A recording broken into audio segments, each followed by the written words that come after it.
Bonjour à toutes et à tous, on se retrouve pour une nouvelle vidéo aujourd'hui sur comment débugger son code en C, C++. Alors en fait en réalité on va aborder principalement du code en C, mais c'est parce que c'est applicable aussi en C++, et c'est aussi applicable dans d'autres langages avec les outils qu'on va, enfin avec l'outil en question plutôt qu'on va utiliser. Donc ce sera globalement possible de le faire aussi sur du Java, sur du Rust, sur de l'assembleur, il me semble même sur de l'ADA, même si c'est un petit peu plus rare à mon avis de nos jours que des gens codent en ADA, mais ça doit toujours exister, etc., etc. Il y a plusieurs langages de programmation qui seront possibles globalement, mais par exemple pas le Python, pas tout ce qui est JavaScript, etc., etc. Globalement, dans les méthodes pour débugger son code, hein, qu'on connaît, il y a deux grandes familles qui s'opposent. Il y a la manière de print quelque chose, donc de print un message, d'afficher pardon, un message avec des informations sur des variables, ou juste pour dire ici, là, pour savoir où le code explose, et justement voir si le print il est possible ou pas avant l'explosion. Et vous avez sinon l'utilisation d'un debugger, d'un outil qui vous permet de parcourir votre code ligne par ligne et de voir justement ce qui se passe, de voir les valeurs des variables, etc., etc. Ces deux méthodes, elles sont toutes les deux très bien. Mais il y a des avantages et des défauts à chacune l'un de l'autre. En fait, faire un petit print quelque part, c'est rapide, globalement, c'est facile, et ça règle pas mal de petits soucis en général quand on n'est pas sûr de certaines choses, mais très rapidement. Donc c'est bien de le mettre en place. Cependant, ça a vite des désavantages quand c'est un problème plus complexe, parce que malgré les prints que vous allez mettre, bah déjà vous allez devoir rajouter des choses à votre code, vous allez sauvegarder, le recompiler. Sur des gros projets, ça peut être un petit peu plus long. Et ensuite, il faudra bien penser à enlever tout ça plus tard. Donc, il ne faudra pas en oublier un qui est dans une condition très spécifique et auquel vous auriez peut-être pas pensé.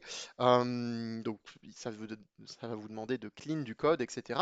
Donc, ça vous demande aussi un petit peu plus de travail potentiellement sur des gros problèmes et c'est pas terrible. Alors que sur le debugger, bah, tout de suite, vous pouvez parcourir votre code, voir ce qui se passe, etc. Mais c'est aussi potentiellement un petit peu plus long. Donc, pour les petits problèmes, bah, en fait, on va pas se lancer dans une session de debug avec un outil, alors que, en fait, ça se trouve, c'est un petit oubli qui a été fait quelque part et qu'on peut le réparer facilement, identifier facilement. Donc, vous voyez, au final, ça dépend des cas dans lesquels vous vous trouvez. Parfois, il y en a un qui est plus intéressant que l'autre. Mais il faut savoir encore utiliser un debugger quand, justement, ça devient intéressant. Et c'est un peu le thème de cette vidéo. Parce qu'aujourd'hui, on va parler donc de l'outil ultime, selon moi, qui est GDB. Et qui, en fait, récemment, très récemment, m'a sauvé un peu la mise sur un projet sur lequel je travaillais. Et j'avais déjà parlé de GDB sur cette chaîne à plusieurs reprises, que ce soit parce qu'on avait regardé des choses en CTF, donc en capture de flag, en mode cybersécurité, mais aussi même en mode simplement programmation. Et récemment, j'ai dû m'intéresser un peu plus à GDB, plus que ce que je connaissais jusqu'à présent. Et en fait, je me suis rendu compte que c'était assez incroyable comme outil et vraiment très pratique et top à utiliser. Donc, GDB, hein, petite présentation rapide, ça veut dire GNU Project Debugger. Ça a été fait par Richard Stallman parce que ça fait partie du projet GNU, donc de tous ces logiciels avec GPL, libre et qui sont construits de manière en open source, pardon, je cherchais le terme. Et, euh, et du coup, bah, c'est assez pratique parce qu'il est présent sur énormément de distributions Linux. J'ai pas envie de dire toutes les distributions Linux parce que c'est pas le cas, mais globalement, franchement, vous le retrouvez quasiment tout le temps. Et si vous ne l'avez pas, c'est très facile à installer. C'est vrai que si vous êtes sur Windows, si vous êtes sur, je sais pas, Mac, etc. C'est un petit peu plus peut-être complexe d'utilisation, peut-être que c'est pas possible, je ne sais pas. Honnêtement, je n'ai jamais essayé. D'ailleurs, dans la suite de cette vidéo, on va être sur le terminal et on va être sur le terminal de WSL, Windows Subsystem Linux, si je me trompe pas dans l'acronyme. Et qui est bien parce que comme ça, bah, vous pouvez avoir plein de choses de Linux alors que vous avez un Windows, ce qui est mon cas. Et justement, comme je l'avais dit, le debugger, il y a un petit défaut, c'est que c'est tout de suite parfois vu comme une usine à gaz par certains quand on veut le lancer. Bah, l'objectif de cette vidéo, c'est de vous montrer justement comment vous pouvez vous en sortir avec GDB et voir qu'en réalité, bah, c'est assez simple d'utilisation. Encore faut-il passer un petit peu de temps dessus, honnêtement, et bah, surtout comprendre certaines commandes que je vais pouvoir vous présenter aujourd'hui. Ok, on se retrouve maintenant dans mon terminal, donc sur WSL, Windows Subsystem, Linux. Encore une fois, je suis plus sûr de l'acronyme, vous me corrigerez si j'ai tort, mais c'est pas très grave. L'objectif, donc du coup, on a quelques codes. Bon, on va pas tous les voir d'ailleurs au final. On va voir tout de suite un code un petit peu plus touffu, mais le code en soi qu'on va voir n'est pas très important, si vous voulez. On s'en fiche un petit peu de savoir ce que fait ce code dans l'idée. Que ce soit en C, que ce soit en C++, en plus, c'est pas vraiment important non plus. Donc, première chose, avant de pouvoir lancer GDB, bah, il faut compiler notre code. Donc on va faire CC, hein, par exemple, code 2, etc. Mais il ne faut pas oublier qu'il faut rajouter une petite option de debug comme le "-g". En fait, il existe différentes choses avec "-g". Vous pouvez mettre des chiffres derrière, des nombres, des valeurs. Il y a plusieurs mêmes options. Vous pouvez aller voir dans le man de CC, vous verrez qu'il y a plein de choses. Mais globalement, pour utiliser GDB, il n'y a pas besoin de trop s'embêter. Un petit "-g", ça suffit amplement. Et vous faites entrer. Donc, du coup, là, qu'est-ce qu'on a? On a bien notre a.out, hein, parce que je ne vais pas donner de nom particulièrement. Donc, j'ai bien mon exécutable qui est comme il faut, quoi, hein. Si je fais file a.out, boum, on voit bien elf, etc., etc. Ok, c'est génial. Euh, donc, du coup, je vais faire gdb a.out. Comme ça, je vais pouvoir lancer directement. Et on voit que, bah voilà, effectivement, il y a plein de choses qui apparaissent, etc. Et on voit bien surtout dans l'avant-dernière ligne, si je puis dire, reading symbols from a.out. Donc c'est pour dire qu'en fait, comme on a lancé, on a mis les options de débugage, ça a rajouté plein d'informations de symboles pour que justement ça soit plus facile à débugger et qu'on ait en fait un aspect visuel. Là actuellement, on est en mode CLI. Donc c'est pour dire en gros qu'on est dans le mode terminal de GDB. Donc on va passer en mode graphique pour que ça soit plus visuel, que ça soit un petit peu meilleur. Mais globalement, dans l'idée, pour vous prévenir, au cas où, il est possible en de rares occasions de nos jours que vous ne puissiez pas débugger avec une interface graphique, même avec GDB, parce que bah, pour différentes raisons, il manque certaines choses sur votre distribution Linux. C'est pas très grave, ça ne veut pas dire que vous pouvez rien faire. Tout ce que je vais vous montrer par la suite, vous pouvez le faire aussi sans mettre l'interface graphique. Bon, c'est un peu dommage, mais c'est pas grave. Et si jamais, je vous donne tout de suite la commande qu'il faut faire, c'est list. Ça vous montre un petit peu plus de code. Sinon, vous verrez avec les fonctions qu'on va utiliser, enfin les commandes qu'on va utiliser, pardon, plutôt dans GDB, eh bien à chaque fois, vous aurez les lignes qui apparaissent. Nous, on va utiliser le mode graphique pour que ça soit un petit peu plus sympa, ne serait-ce que pour cette vidéo. Du coup, le mode graphique, qu'est-ce que c'est? Comment ça se représente? Eh bien, pour le lancer, il y a différentes manières de faire que je vais vous présenter. Mais la première, la plus simple, c'est faire CTRL X A. Et vous voyez, ça a splitté mon écran, enfin plutôt mon terminal, en deux.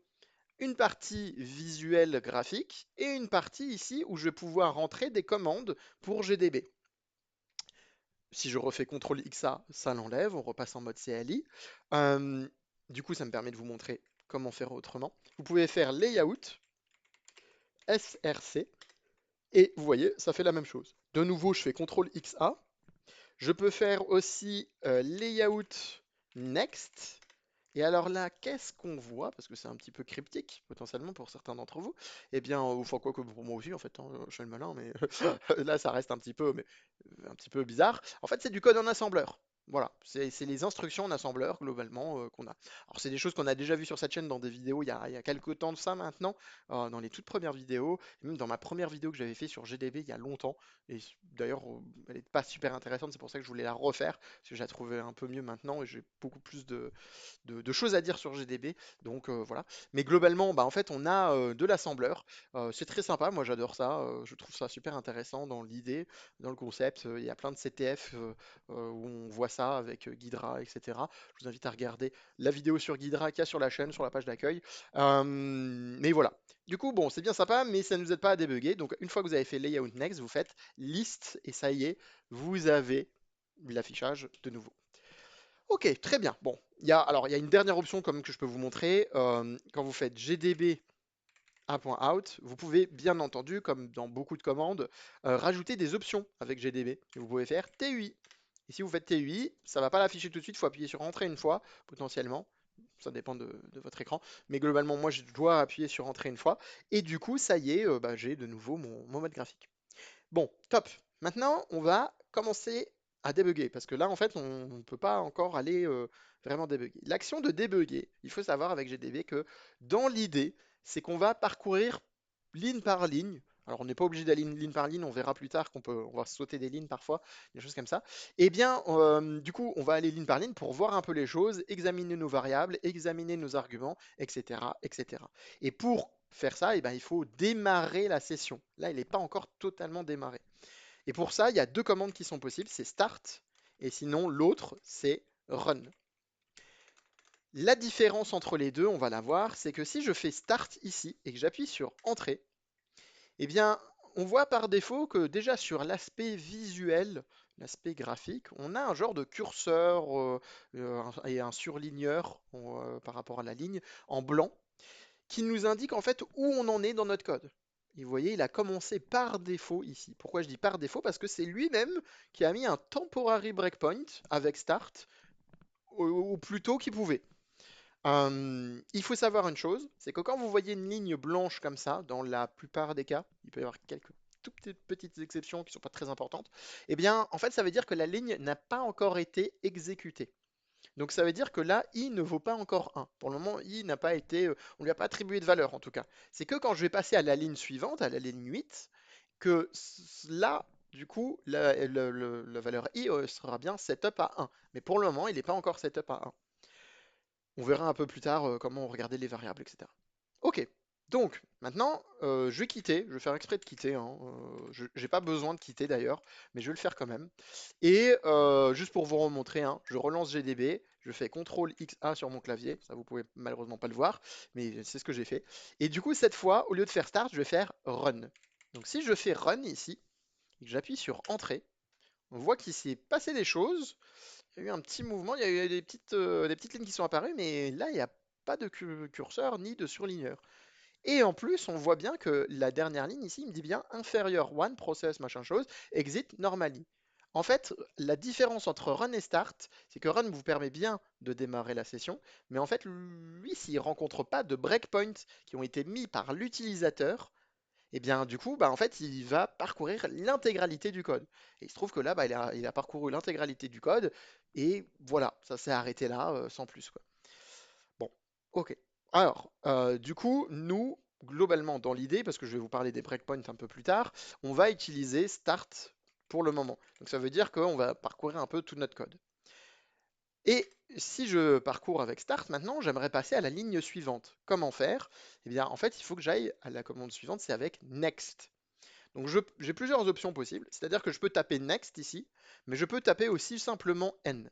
Pourquoi? Parce que GDB il y a, si vous voulez, des genres de raccourcis pour beaucoup de commandes. Pas toutes, mais pour beaucoup. Donc au lieu de taper next, bah, vous pouvez taper n. L'autre commande pour pouvoir aller d'une ligne à l'autre, qu'on verra un peu après, eh bien c'est step in. Et là, au lieu d'écrire step in, eh ben, vous allez pouvoir écrire s et faire entrer. Quand je fais entrer ici, ça y est, maintenant ma valeur de i a été setup à 1 et je suis sur la ligne 8. Elle n'a pas été encore testée cette ligne puisque c'est un test, hein, savoir si i est inférieur encore à argc ou pas. Et du coup, bon, bah, voilà, là, ça y est. Maintenant, pour passer à la ligne encore d'après, simplement, je pourrais appuyer de nouveau sur Next, donc sur N et faire Entrer. Mais vous n'êtes pas obligé. En fait, si vous faites Entrer, par défaut, GDB, quand vous faites Entrer et qu'il n'y a pas de input qui a été rentré par l'utilisateur, il va se dire, OK, qu'est-ce que je dois faire? Et il regarde la précédente commande qui a été faite et il dit, OK, bah, je vais refaire celle-ci, puisqu'apparemment, il veut encore faire la même commande qu'à l'instant. Donc par défaut, là, si j'appuie sur Entrée, on va passer à la ligne suivante. Alors en fait, on voit d'ailleurs ici que je ne suis pas passé à la ligne suivante, je suis passé à la ligne 13. Pourquoi je suis passé à la ligne 13 et je ne parle pas du métro?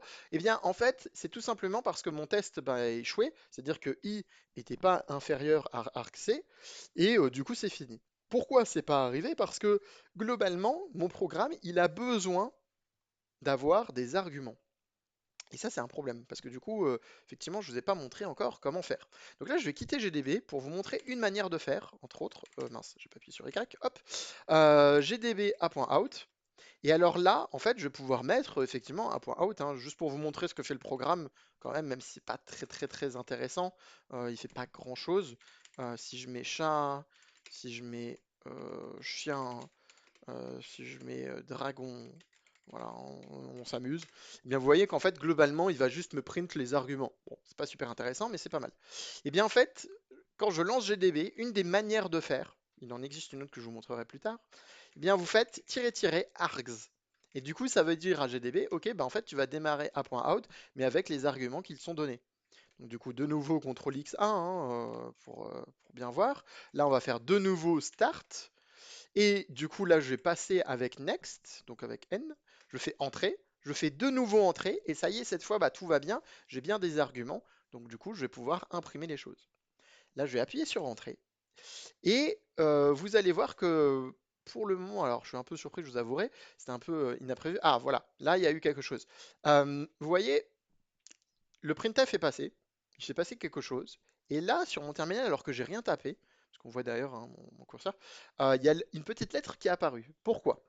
Eh bien, en fait, GDB, parfois, il a des problèmes quand vous allez utiliser des printf, quand vous allez utiliser même des write, quand globalement, votre programme, il va faire des sorties sur la sortie standard. Euh, il a un peu des problèmes d'affichage. C'est pas génial. Du coup, comment faire? Parce que là, c'est un tout petit problème d'affichage, c'est pas grand-chose honnêtement. Mais comment faire si vous avez des gros problèmes d'affichage à ce moment-là? Vous faites CTRL L. Et vous voyez, ça a fait disparaître le petit S ici qu'il y avait. Parce que le petit S, il venait sûrement de, je sais pas, Dragon, ou un truc comme ça. Ou peu importe d'où il venait. Mais globalement, dans l'idée, eh bien, ça nous permet de rétablir l'affichage. Et parfois, c'est un peu important. Surtout si vous avez des choses qui sont sorties comme ça ailleurs. Ok. Donc, bon, bah, c'était très sympa tout ça. Ce code était sympa. On va passer sur un autre code. Mais avant de passer sur un autre code, je vais redémarrer pour le moment. En sachant que je n'ai pas besoin de redémarrer. Parce que imaginons, enfin on verra hein, pourquoi on n'a pas besoin de redémarrer après avec run entre autres, mais imaginons que je lance quand même, alors que je sais que mon A.out il a besoin d'arguments, je le lance comme ça. Comment je fais en fait hein, pour lui passer quand même des arguments? Eh bien dans start, et ça fonctionnera avec run aussi, si je fais start ici et que je lui donne les arguments, donc les chats, les chiens et je sais pas, les serpents. Hop, voilà.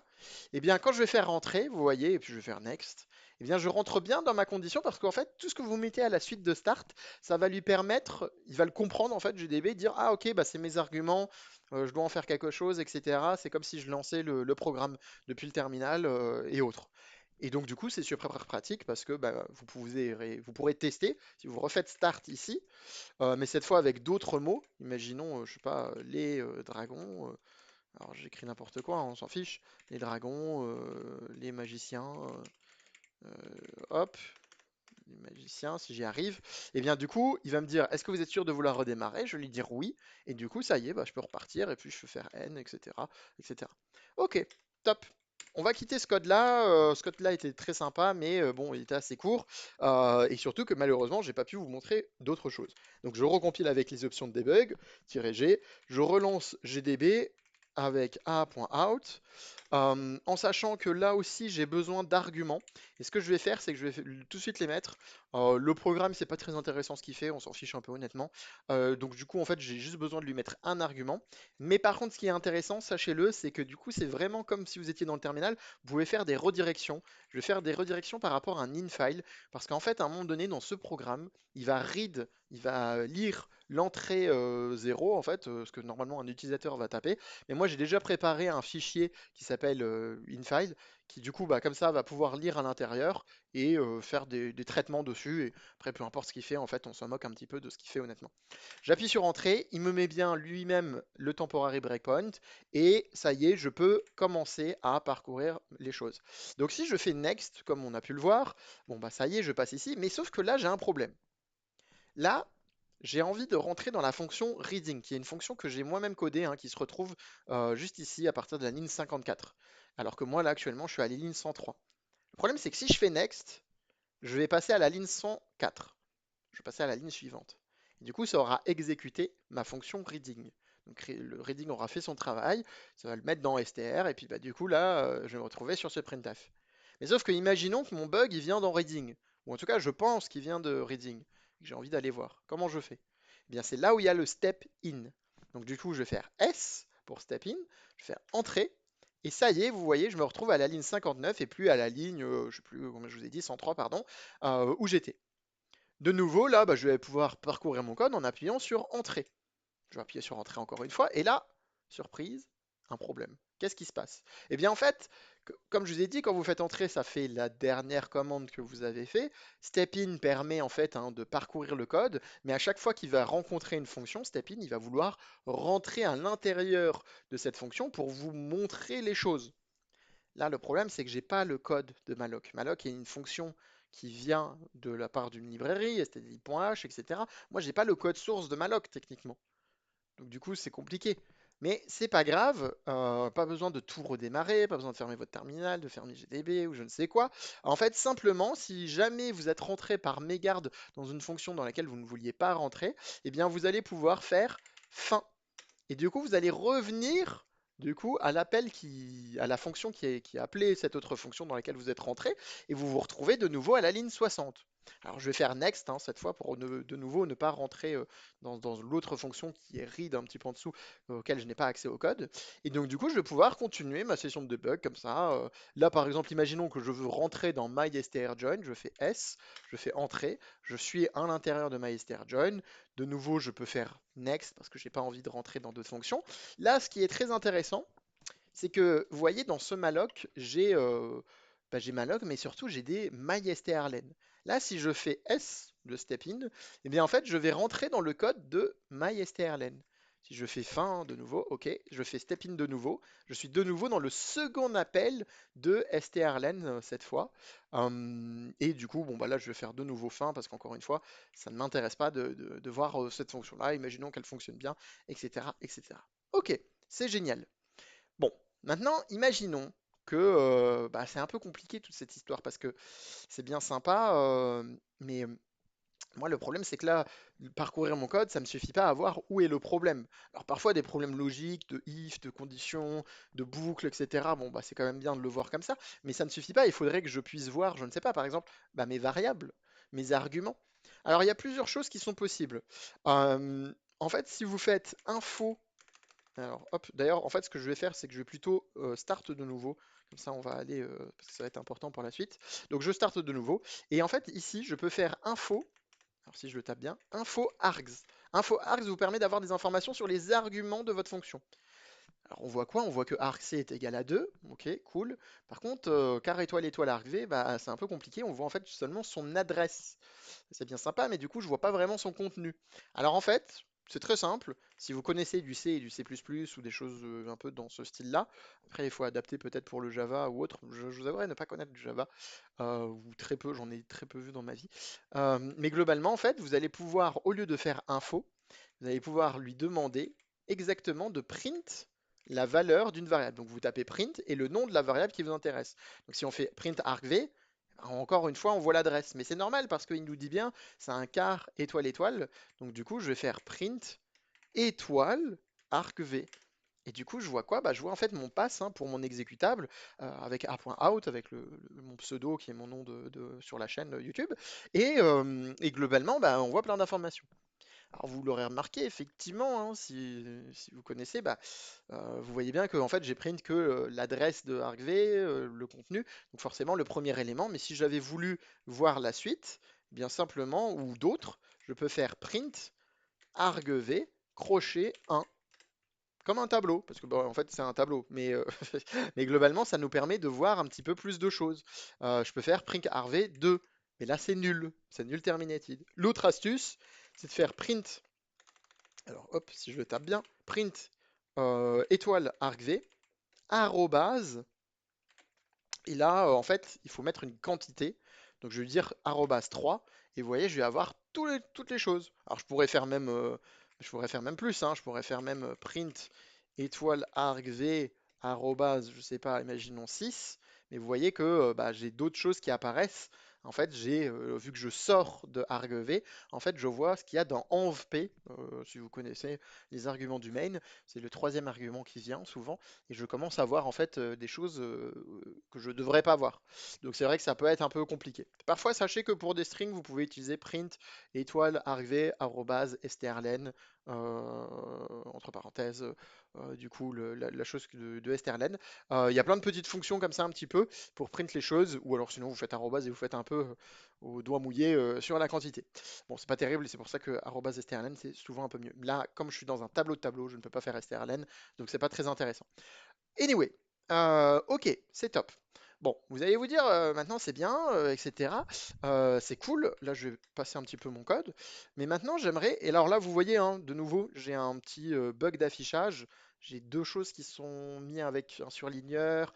Là, j'ai ma chaîne de base, donc mon printf qui a bien passé. C'est un peu le bordel. CTRL L. Voilà, ça a tout résolu. Je vais faire de nouveau entrée ici. Euh, donc c'est bien, j'ai pu voir les arguments de ma fonction, c'est top, c'est super intéressant. Du coup, ça veut dire hein, aussi que si je fais info args, que je suis dans une autre fonction, ça fonctionne pareil. Mais du coup, bah, d'ailleurs, on peut le faire, hein, je vais rentrer dans cette fonction, filter, et là, je vais pouvoir lui dire, du coup, info args de nouveau. Et vous voyez, je vois de nouveau les choses. Bon, de nouveau, il y a des petits problèmes. Donc, je fais print étoile str. Je vois ma chaîne de caractères dans str, etc., etc. Bon, c'est cool. Euh, mais c'est bien sympa. Alors là, je vais faire fin ici, hop. Mais c'est bien sympa. Mais moi, j'aimerais voir en fait aussi mes variables locales. Alors, bien entendu, je peux utiliser le print pour print str. Parce que ce n'est pas que print pour les arguments, hein, c'est aussi pour les variables locales, print filtre, ou aussi les variables globales, hein, vous avez aussi cette possibilité-là. Parfois avec des étoiles, etc., comme on a pu voir, il faut parfois faire déréférencer des choses, etc., etc. Et je peux faire aussi info locals, comme ça je vois toutes les variables locales de cette fonction. Et en fait, j'en ai pas beaucoup, hein, j'ai juste str, buffer et filtre. Donc j'en ai que trois ici, mais c'est déjà pas mal. Et on voit bah, les valeurs qu'il y a, les adresses, etc., etc. Donc ça, c'est super important parce que c'est comme ça qu'on va souvent voir des bugs en se disant, ouh là, j'ai maltraité quelque chose, j'ai mis un backslash 0 quelque part où il fallait pas, par exemple, ou des choses comme ça. Donc c'est super, c'est top, c'est super pratique. Maintenant, imaginons imaginons qu'on veuille encore une fois parcourir notre code. Mais c'est vrai que notre code, il y a plusieurs petites choses qui sont un peu embêtantes.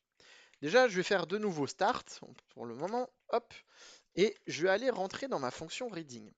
Ma fonction reading, vous voyez, elle lit, comme je vous le disais, grâce à l'infile qui a été donné au tout début, elle lit des choses de l'entrée standard. Alors ça vient de la redirection, mais c'est une boucle. Et imaginons, moi je suis bloqué dans cette boucle. Bah, c'est cool, mais c'est un petit peu complexe quand même, parce que ça se trouve, moi j'ai mis un buffer assez petit de souvenirs, j'ai mis un buffer 3, donc ça veut dire que je vais pas pouvoir lire 3 par 3, donc c'est pas génial. Enfin, c'est pas que c'est pas génial, mais disons que ça peut être très très très très long. Et bien, du coup, je vais me dire, mince, je vais pas quand même appuyer sur Next, entrer, alors, oups, pardon, juste Next, et faire entrer bah, 10 000 fois, enfin, parce que là, imaginons, c'est un tout petit texte, mais donc ça va aller vite, mais je vais pas faire ça toute ma vie quand même. Un peu nul. Eh bien oui, il y a une possibilité déjà de sortir de votre boucle. Vous allez utiliser le mot-clé until et vous allez lui donner la ligne qui vous intéresse. Et nous, la ligne qui nous intéresse, bah, en fait, j'ai envie d'aller à la ligne 68. Bah, tant que je ne suis pas à la ligne 68, continue d'exécuter le code. Hein, c'est ce que je suis en train de dire à GDB. Donc je fais entrer et vous voyez, je suis sorti de la boucle. Alors attention, il n'est pas sorti de la boucle simplement comme ça. Il a bien exécuté toute la boucle avant d'aller sur la ligne 68. C'est juste que moi, bah, j'ai passé toute cette étape où je suis peut-être passé 20 fois, 10 fois. Enfin, je sais pas combien de fois on passe dans cette boucle, mais quand même pas mal de fois, je pense, avec un buffer 3. Et du coup, bah, je suis pas bloqué dedans, je suis comme il faut. Autre chose, vous pouvez vous dire, bon, c'est bien sympa tout ça, mais c'est un peu relou quand même à chaque fois de faire start, next, d'aller dans la fonction qui m'intéresse. Ça se trouve, moi j'ai un code super long parce que là, ok, c'est un code super court que je vous montre. Hein. C'est pas c'est pas très long, hein, et en plus c'est pas super compliqué non plus. Mais dans l'idée, bon, c'est pas terrible. Comment je pourrais faire autre? Eh bien, c'est justement grâce au breakpoint. Imaginons, vous voulez voir des comportements avec reading, etc. Vous dites, bon, bah, c'est cool, mais j'aimerais bien voir d'autres comportements. Bah, vous allez pouvoir mettre un breakpoint. Alors, comme d'habitude, vous pouvez taper breakpoint, et là, vous allez pouvoir faire plusieurs choses. Ou alors B, hein. Nous, on va utiliser souvent B d'ailleurs, hein. Il y a le raccourci B. Si vous faites B comme ça, ici, ça va mettre le breakpoint à l'endroit où vous avez votre curseur et le surlignage en blanc. Donc là, si je fais B entrée, vous voyez, ça m'a dit qu'il y a un breakpoint qui a été mis à code.c ligne 68. Et on le voit ici visuellement, il y a un petit B+. Ok, c'est bien. Mais imaginons que bah, malheureusement, je ne voulais pas le mettre ici et que je voulais l'effacer. Comment je fais? Bah déjà, potentiellement, pour voir l'intégralité de vos breakpoints, vous pouvez faire info espace B. Et du coup, vous voyez tous vos breakpoints. À partir de là, vous allez pouvoir faire del ou delete, hein, c'est la même chose. Encore une fois, un petit raccourci. Delete et le numéro du breakpoint qui vous intéresse globalement. Donc delete 4. Donc là, on ne le voit pas, hein, mais j'ai bien supprimé. On ne voit pas sur la partie graphique plutôt, hein, je veux dire. Avec info B, on voit que j'ai plus de breakpoint. Il existe aussi des variantes hein, dont on ne parlera pas dans cette vidéo. Watchpoint, tracepoint, catchpoint, ça peut être intéressant. Mais globalement, on va pas voir ça. Et, euh, et du coup, eh bien en fait, je vais pouvoir là cette fois mettre un breakpoint à un autre endroit. Je vais mettre B, mais à la ligne, bah, je sais pas, imaginons 59. B59 simplement. Si vous aviez un autre fichier, donc là on voit hein, info B, on voit bien que c'est bon. Si par exemple vous aviez une fonction et dans laquelle vous n'êtes pas, imaginons que vous êtes dans votre main et vous avez plein de fichiers, vous avez plusieurs fichiers .c, etc. Ce que vous pouvez faire, c'est faire B, le nom de votre fichier, donc fichier.c, imaginons, potentiellement le chemin d'accès du fichier, hein, si c'est pas dans le même directory, deux points, le numéro de la ligne. Ou alors, deux points, le nom de la fonction. Parce que vous pouvez en fait mettre hein, des breakpoints. Imaginons j'ai une autre fonction qui s'appelle filter. Donc imaginons je fais bfilter. Et vous voyez, ça m'a mis un deuxième breakpoint directement dans la fonction filter. Donc c'est top, c'est génial. Et d'ailleurs, c'est bien que j'en ai mis un deuxième pour vous montrer une autre fonctionnalité. Et puis du coup, bah en fait, là, cette fois, on peut se dire, ok, bah maintenant j'ai mis des breakpoints, c'est bien. Eh bien, je veux aller tout de suite au breakpoint quand je vais lancer ma session de debug. Donc au lieu de faire start, vous allez faire run. Alors là, comme je suis déjà dans une session, il me demande, est-ce que vous voulez redémarrer? Je lui dis oui. J'appuie sur entrée. Et où est-ce que je me trouve? Eh bien, je me trouve dans la fonction reading. Je suis même plus dans la fonction main. Parce que comme je vous ai dit, run ne met pas de breakpoint par défaut. Il va exécuter le plus possible votre code jusqu'au moment où il va rencontrer un breakpoint qui a été mis manuellement par l'utilisateur et il va s'arrêter à cette ligne-là. Donc c'est cool parce que du coup ça nous fait gagner du temps. J'ai plus besoin, bon, même si encore une fois mon code est assez court, mais j'ai plus besoin de passer par toute cette partie-là, etc., etc. Je suis tout de suite ici. Du coup, je vais pouvoir examiner un petit peu les choses. Potentiellement, j'ai voulu run avec différents paramètres. J'ai pas précisé ça, mais à chaque fois que je fais run, en fait, il reprend l'argument que je lui ai donné et aussi le infile. Mais si je voulais lui donner un autre argument, si je voulais lui donner, je sais pas, est-ce qu'il y a beaucoup de A dedans? Je ne sais pas. Imaginons A et je lui fais infile de nouveau. Et bien du coup, il va dire OK. Et cette fois, en fait, hein, ici, eh bien, il va pouvoir globalement avoir d'autres informations. Au lieu d'avoir les, il va remplacer les par A et il va faire un autre travail avec ces arguments-là. Mais tout de suite, j'ai pu tester comme ça. Je vais pouvoir tester en tout cas plein de choses à ce niveau-là. Comme j'ai plusieurs breakpoints et qui se suivent avec un faux B, ce que je vais pouvoir faire aussi, c'est de me dire, bon bah c'est bien, j'ai vu que là au final, je pensais que ça cassait dans la fonction reading, je pensais que j'avais un problème dans cette fonction, mais en fait effectivement c'est peut-être plutôt dans la fonction filter. J'ai mis un breakpoint dans filter, c'est bien, mais j'ai pas envie de faire next, de faire until pour sortir de la chose, de faire next, ensuite après de faire encore une ou deux fois next pour re-rentrer avec step in, etc., etc. Bon, c'est chiant. Du coup, comment je fais? Eh bien, je vais, à partir d'un premier breakpoint, ou même si je suis plus dans un breakpoint, hein, si j'ai fait un next, je vais lui dire de continuer le code avec la commande continue pour aller au prochain breakpoint. Bien entendu, de nouveau, il existe un raccourci avec C, et si je fais entrer, encore une fois, petit problème d'affichage, CTRL L, eh bien, je me suis retrouvé, il m'a tout de suite téléporté au second en fait breakpoint, pardon. Et du coup, bah là, je vais pouvoir de nouveau hein, faire je sais pas, info args, imaginons. On voit bien que mon A, c'est bien mon A ici, que mon print étoile str, normalement, il n'a pas changé. Effectivement, il n'a pas changé. Et du coup, bah, je vais pouvoir tester mon code, etc., etc. Super. Donc ça, c'est super pratique parce que les breakpoints, effectivement, ça vous permet de gagner pas mal de temps. En sachant que vous pouvez faire des breakpoints avec des conditions. C'est-à-dire que vous pouvez faire un B par exemple 80 si I est égal à 4, imaginons.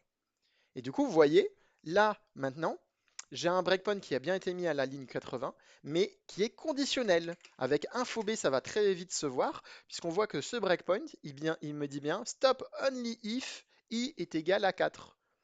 Et là, alors potentiellement dans ce code-là, avec les inputs que j'ai mis, je crois que ça va pas arriver. Mais si je fais C, eh bien en fait, je vois que effectivement mon breakpoint en fait ne se déclenche pas parce que ça n'arrive pas, puisque ce n'est pas possible en fait par rapport aux inputs que j'ai donnés. Mais au moins, je peux mettre des breakpoints comme ça avec des conditionnels. Et comme ça, si par exemple vous avez mis des codes d'erreur, si vous avez mis des return -1, des choses comme ça, bah, vous allez pouvoir dire fais-moi un breakpoint seulement si cette variable elle est égale à X valeur. Et comme ça, il va s'arrêter uniquement à ce moment-là. Alors souvent, il faut lui préciser quand même le numéro de ligne ou des choses comme ça. Mais comme ça, il va pouvoir s'arrêter et dire, ah ok, ouais, effectivement, il y a un problème quelque part. Euh, on va rerun, cette fois avec on va mettre une file, hop, je vais aller C pour continue. Petit problème d'affichage, je fais CTRL L. Du coup, d'ailleurs, je peux faire info B del 7 parce que j'ai plus besoin de ce breakpoint là. Parfait. Pour vous montrer peut-être, je crois que si je fais ça, et parce que mon i est égal à... Ouais, imaginons que je mette mon i est égal à 1, hop, alors, pardon, il faut que je précise quand même le numéro de ligne, donc breakpoint si 4, à la ligne 80, si mon i est égal à 1 pour vous montrer que je fais C pour continuer, eh bien, ce n'est pas une condition qu'il a remplie apparemment, peut-être par mon code qui est pas bon d'ailleurs, ça se trouve, hein, totalement. Bon, c'est pas grave. C'était juste pour vous montrer qu'en fait, on peut faire plein de choses assez facilement à ce moment-là. Si je fais run les infile, hop, je continue. Je fais CTRL L parce que j'ai un problème d'affichage. Maintenant, imaginons, hop, alors pardon, j'ai fait une bêtise. Vous voyez, je fais une bêtise parce que j'ai réappuyé sur Entrée, alors que la dernière commande que j'avais fait, euh, du coup, euh, c'était du coup en fait encore une fois continu. Donc du coup forcément il a essayé, sauf que ça arrivait à la fin du code. Il faut vraiment que je supprime ce breakpoint, donc del 8. Imaginons donc, je voulais vous montrer dans l'idée quelque chose. Alors oui, c'est une bêtise que je fais. Je vais pouvoir vous montrer aussi quelque chose de très pratique. C'est imaginons on est dans cette boucle. Et pour une raison X ou Y, j'ai envie d'observer une variable, comment elle évolue. Et la variable en question, ça va être n. Ben, je vais pouvoir mettre un watch point, en gros. Je vais lui dire watch, regarde la valeur n, la variable n. Donc qu'est-ce qui va se passer? En fait, à partir de maintenant, je vais faire next, et il va me donner, à chaque fois que n va changer de valeur, vous voyez, il va me donner des informations sur n. À chaque fois que la hold value, bah, elle a changé ou autre, ça va arriver. À un moment donné, là, je vais avoir un read normalement de 0 quelque part. Ça va être un peu long peut-être. J'aurais dû mettre un breakpoint pour le coup là-dessus, mais c'est pas grave. Et du coup, quand on va arriver là, alors déjà la première fois il me l'a dit, hein, puisque n était égal à 1 et la new value est égale à 3, mais au bout d'un moment en fait, ça devrait arriver. Voilà. La old value elle était de 3, maintenant la new value elle est de 1. Et comme ça je vais pouvoir surveiller un petit peu à chaque fois mes variables et me dire ah ok ça y est, ma variable a changé, je vais pouvoir faire du coup info args, print, je sais pas, buffer, enfin print result, voilà, je vais pouvoir faire plein de choses comme ça et me rendre compte que, ok, bah, il y a peut-être un problème dans telle ou telle variable parce que c'est assez pratique. Ok. Maintenant, qu'est-ce que je peux vous montrer d'autre? Alors, sachez que effectivement, là, je vais pas trop vous le montrer ça, mais dans l'idée, idéalement, ne relancez jamais votre GDB. Qu'est-ce que j'entends par là? Imaginons que vous avez mis des breakpoints parce que vous avez un méga gros dossier avec plein de fichiers, etc. Vous avez mis des breakpoints, vous avez compris où était le problème. Vous avez vu que par exemple, c'est pas n supérieur à 0, c'est n supérieur ou égal à 0. Et vous dites, oh non, je vais devoir changer mon code, recompiler, je vais devoir relancer GDB, remettre des breakpoints, re-aller à cet endroit-là, espérer, croiser les doigts que tout est débugué. Ne faites pas ça. Changez votre code, ouvrez une autre page, un autre terminal, vous êtes dans VS Code, je sais pas, vous êtes dans NeoVim comme moi, je sais pas, ou dans Vim, peu importe, vous êtes sur Nano, j'en sais rien. Euh, Changez votre code, compilez-le, mais laissez votre GDB ouvert à côté. Et du coup, quand vous allez faire run de nouveau, eh bien, ça va changer en fait la ligne. Il va dire, ah, ok, mon 1.out, je dois le run, mais c'est vrai que mon 1.out a changé. Bon, c'est pas très grave. Attention quand même, petit avertissement. Si vous avez changé une ligne pile à l'endroit où il y a des breakpoints, il peut arriver des problèmes. C'est-à-dire que le breakpoint, il ne sait plus où il est ligne au-dessus, une ligne en dessous, il ne sait plus trop, parfois ça bug, parfois ça l'efface. Il y a des comportements un peu bizarres parfois en fonction des situations, honnêtement. C'est pas toujours idéal, mais bon, c'est pas grave. Au moins, vous n'avez pas eu à relancer tout, potentiellement vous aviez plusieurs breakpoints, etc. Vous n'avez plus à le refaire. D'ailleurs, si c'est juste, vous avez à côté de vous, en fait, sur l'écran d'à côté, vous avez votre VS Code ou autre, vous compilez, enfin, vous avez sauvegardé. Vous n'êtes pas obligé de compiler dans un autre terminal. Vous pouvez faire shell ici et faire de nouveau cc code.c et du coup -g. Et du coup, il va faire vraiment la chose. Si vous faites shell ls, vous voyez, il vous met bien bah, toutes les choses. Encore une fois, l'affichage est un tout petit peu cassé. Malheureusement, c'est les défauts de GDB. Vous faites CTRL L, ça résout les problèmes. Top, génial. Euh, Au-delà de ça, maintenant, une des autres choses que je peux vous montrer qui est quand même, euh, on va dire, intéressante, c'est, vous voyez, je suis dans la fonction reading. Bon, c'est bien, je vois qu'il y a. Et je me dis, tiens, c'est bizarre, il y a quelque chose de bizarre qui se passe, etc. Pourtant, j'ai vu mes args, etc. Mais vous dites, mince, j'aimerais bien voir, en fait, dans la fonction qui a appelé reading, qu'est-ce qu'il y avait avant. Ben, du coup, vous pouvez faire quelque chose qui s'appelle frame. Vous faites frame 1, vous faites entrer. Et vous voyez, vous êtes à l'intérieur du main qui appelle la fonction. Alors attention, en faisant frame 1, ça vous montre juste la chose. En fait, en réalité, même si on voit le curseur et le surligneur ici dans Reading, on est toujours dans notre fonction Reading avec, je ne sais plus quelle ligne on était, celle-ci, je crois. Eh bien, on est toujours à l'intérieur de celle-ci. On n'est pas à l'intérieur de la chose. Si je fais next, en fait, ici, je fais entrer, je suis toujours à cet endroit-là. Parce que le debugger, encore une fois, même si c'est très bien, c'est quand même toujours ligne par ligne. On ne peut jamais vraiment revenir en arrière totalement. Si vous vouliez vraiment quitter Reading pour aller de nouveau dans Main, comme j'avais pu vous dire, il faut faire fin. Mais du coup, ça peut être intéressant parce que, imaginons que je fasse next ici, que j'aille dans result, je rentre dans result, du coup, je fais frame 1, je suis de nouveau à l'intérieur de reading, puisque reading appelle strjoin. Ici, je peux faire de nouveau info args, donc je vois les arguments. Je peux faire du coup frame 2 cette fois. Pourquoi frame 2? Parce que moi, mon point de départ à moi personnellement, c'est en fait ce mystrjoin. Du coup, en faisant frame 2 entrée, eh bien, je suis de nouveau ici dans le main.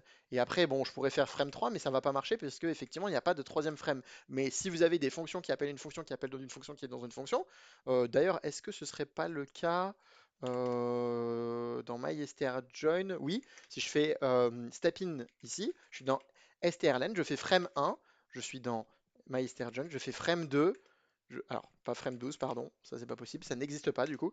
Frame 2, bah, je suis bien dans la fonction reading, je fais frame 3, je suis bien dans la fonction main. Donc ça peut être très pratique pour examiner un petit peu les choses ou voir les choses en amont, justement en se disant ah mince, c'était vraiment ça l'argument que j'avais, etc., etc. Vous allez pouvoir vérifier beaucoup, beaucoup, beaucoup de choses.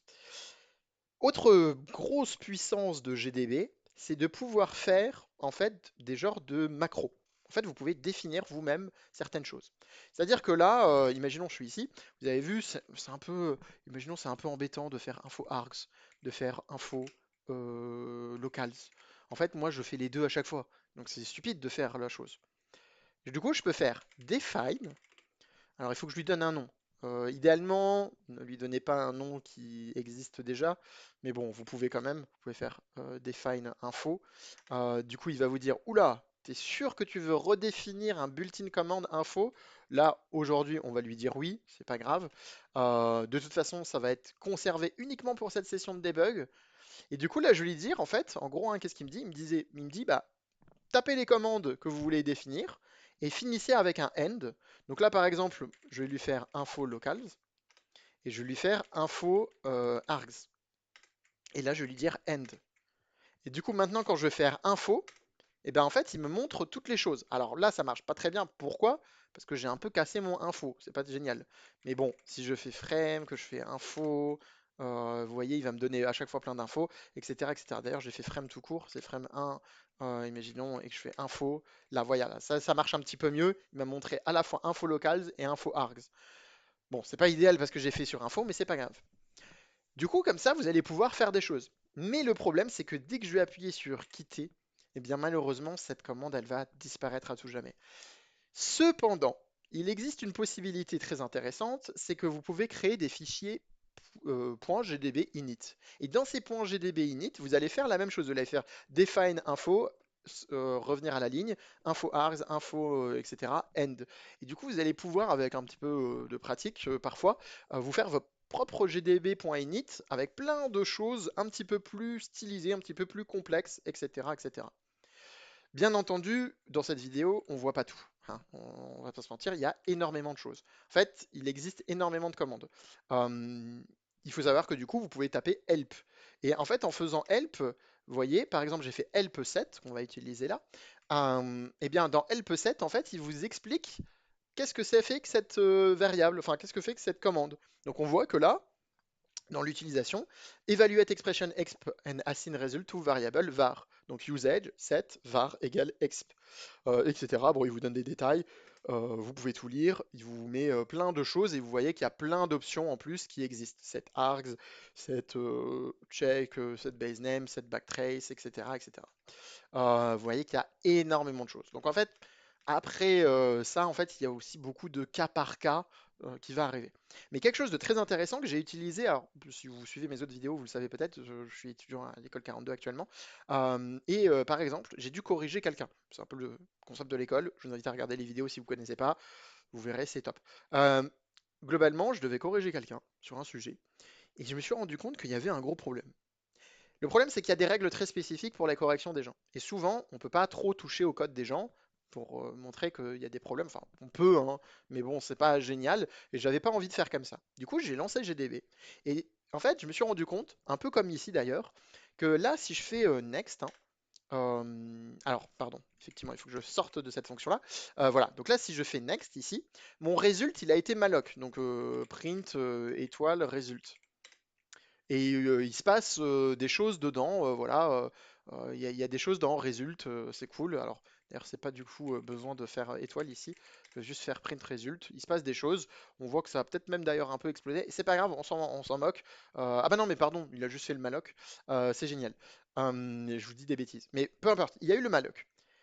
Sauf que j'ai pas mis de protection. Et vous le savez, normalement, on est censé mettre des protections. Enfin, si vous le saviez pas, c'est pas grave. Mais si vous vouliez savoir, bah voilà, il faut mettre des protections. Et effectivement, moi, je me suis retrouvé dans le cas où je corrigeais quelqu'un qui avait fait un malloc, mais pas de protection. Et là, je me suis dit, ah mince, c'est faux du coup. Parce que son programme, il va exploser, il va cracher, il va y avoir un segmentation fault. Mais le truc, c'est que c'est assez compliqué de lui montrer. Alors, il y a des manières, hein, on peut faire des choses hein, pour faire des mallocs, il y a plein d'outils possibles. On en a, nous, de notre côté, qui sont fournis par l'école. On a des choses avec Ulimit. Enfin, il y a plein de manières de faire. On peut aussi, du coup, taper du code hein, pour mettre résultat nul. Mais simplement, vous pouvez aussi faire, du coup, set result égale 0x0, oui, parce qu'il ne comprend pas, malheureusement, nul. Et du coup, là, si je fais de nouveau print, hop, pardon, si ça veut bien s'effacer, pardon. Euh, Print étoile résulte, bah du coup peu importe parce qu'il n'y a rien dedans. Vous voyez, et là cette fois ça fait pas le même résultat. Print result est bien mis à 0. Et du coup là quand je vais continuer avec next, bah là vous voyez j'ai reçu un segmentation fault. Et j'ai pu prouver à la personne que je corrigeais bah, qu'effectivement il y avait un problème dans son code, qu'il avait oublié par mégarde, ça peut arriver, malheureusement des protections. Bon, c'est pas très très grave, il a pu corriger ça, etc. Et ça s'est mieux passé.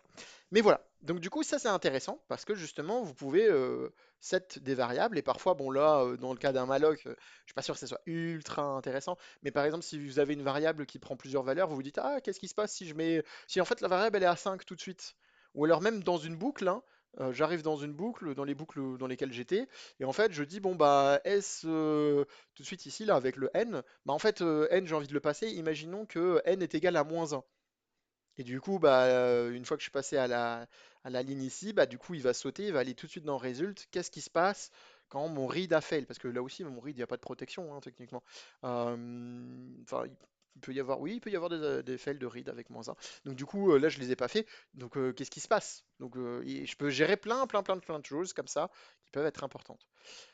Euh, Maintenant, j'ai eu un segmentation fault et d'ailleurs, en fait, j'ai un code, il me semble, pour vous montrer tout ça. Je crois que c'est le code 3. Donc je vais le compiler rapidement avec -g, hop, gdb a.out et CTRL-XA, encore une fois. Bon, c'est un code un peu débile, hein, vous voyez. Et imaginons que je fasse run, et vous voyez, j'ai eu un segmentation fault. Alors par défaut, c'est bien, il me dit où c'est. Bon là, c'est très facile, hein, c'est une fonction qui appelle une fonction qui appelle une autre fonction. Mais vous pouvez faire quelque chose de très intéressant. Il y a deux commandes, et c'est un peu là-dessus qu'on va se quitter. Il y a deux commandes importantes, c'est where ou backtrace.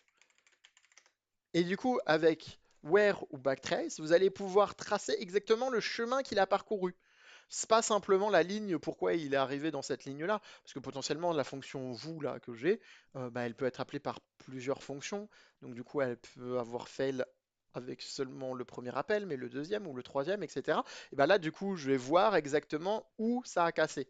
Et du coup je vais avoir un petit peu d'infos parfois avec foo qui est égal à n42. Bon là c'est parce que je l'ai passé en dur, mais il nous donne des informations. Donc ça c'est très pratique. Encore une fois, hein, vous pouvez faire help where, du coup, il vous dit, bah voilà, backtrace, where, bt, print backtrace of all stack frames, etc., etc. Il y a plein d'entrées possibles, hein, vous pouvez faire plein de choses avec, il y a plein d'options qui sont un peu après à analyser au cas par cas.